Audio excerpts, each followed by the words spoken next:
শাইখ আমাদের কাছে একজন প্রশ্ন পাঠিয়েছেন জনাব আব্দুর রাজ্জাক নবাবগঞ্জ দিনাজপুর থেকে। তিনি বলেছেন, যদি কোনো মৃত্যু ব্যক্তির পোস্টমর্টেম করার কারণে অথবা পুড়ে যাওয়ার কারণে লাশের অবস্থা ভয়াবহ হয়ে যায় যে লাশকে গোসল করার ধরাই যাচ্ছে না গন্ধের কারণে, সেক্ষেত্রে এই লাশকে গোসল করার বিধানটা কি? ধন্যবাদ তাকে।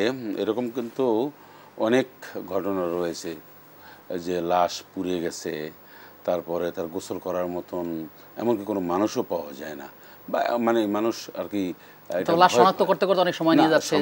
তারপরে অনেকে আছে যে অনেক লাশ অ্যাভেলেবল পাওয়াও যায় না, যে বিকৃত লাশকে একটু গোসল করার মতন। তা সেক্ষেত্রে কি, সেক্ষেত্রে একটা হচ্ছে যে তাকে কাপড় পরাবার পরে, হ্যাঁ, তাকে যদি পানি ঢেলে দিয়ে বা কোনোভাবে না হয় তাহলে পানি ছিটিয়ে যদি, হ্যাঁ, পানি ছিটিয়ে যদি দেওয়া হয় তাহলে হয়ে যাবে। কারণ এই গোসল করার জন্য তো আর তাকে দাপন কাপন অথবা কোনো কাজে বাধা সৃষ্টি করা যাবে না। আর উনি তো আল্লাহর জিম্মায় চলে গেছে। গোসল করানোটা হলো এটা ফরজ না, এটা একটা ইসলামের একটা একজন মৃত্যু ব্যক্তির জন্য গুরুত্বপূর্ণ একটি নিয়ম। এখন সেক্ষেত্রে যদি কেউ অপারগ হয় বা সিচুয়েশন যদি বলে দেয় যে এই লোকটাকে এখন গোসল করা সম্ভব না বা গোসল করানোর টাইমও নাই, এমন অনেক সময় অনেক সিচুয়েশন হয়েছে, আমরা পিছনে দেখেছি যে অনেক মানুষকে জানাজার পড়তে দেয়নি, আত্মীয় স্বজনকে সামিল হতে দেয়নি। হ্যাঁ, দেশে গিয়ে 5 মিনিট টাইম দিয়েছে, 5 মিনিট ভিতরে আপনার গোসল করা, জানাজা দিতে কবরে রাখতে হবে।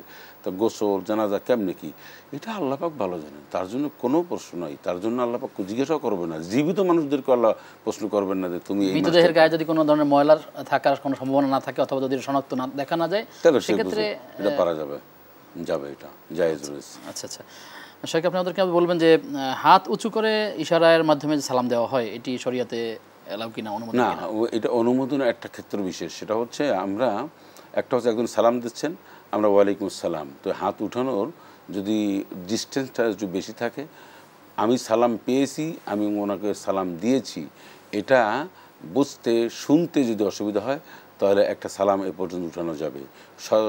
মানুষজন যদি খুব বেশি থাকে সেক্ষেত্রে তাকে সালাম দেওয়ার ক্ষেত্রেও হাত তুলে তাকে সালামের যে দেওয়া, এটাও জায়েজ রয়েছে। এই একটা জিনিস, দূর থেকে ইশারায় এটাও জায়েজ রয়েছে। কিন্তু আমরা সচরাচর আসসালামু আলাইকুম যে কথাটাকে বলি, এটা আসলে সুন্নতসম্মত না।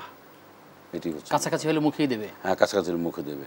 তবে আমরা আসলে এখানে একটা উদ্দেশ্যর বিষয় রয়েছে। আমরা অনেক সময় সালাম দিলে সম্মানিত ব্যক্তিরা, তারা আমরা অনেক সময় ওয়ালাইকুম সালাম মানে একটু বলি, এই যে বুকে হাত নিয়ে মানে তার সম্মান, এটার অর্থ হচ্ছে ভালোবাসা এবং হৃদয়ের সাথে গ্রহণ করা। এটা কিন্তু সালাম শুধু উত্তর না, এটা আবার জায়েজ রয়েছে। শুকরিয়া আপনাকে।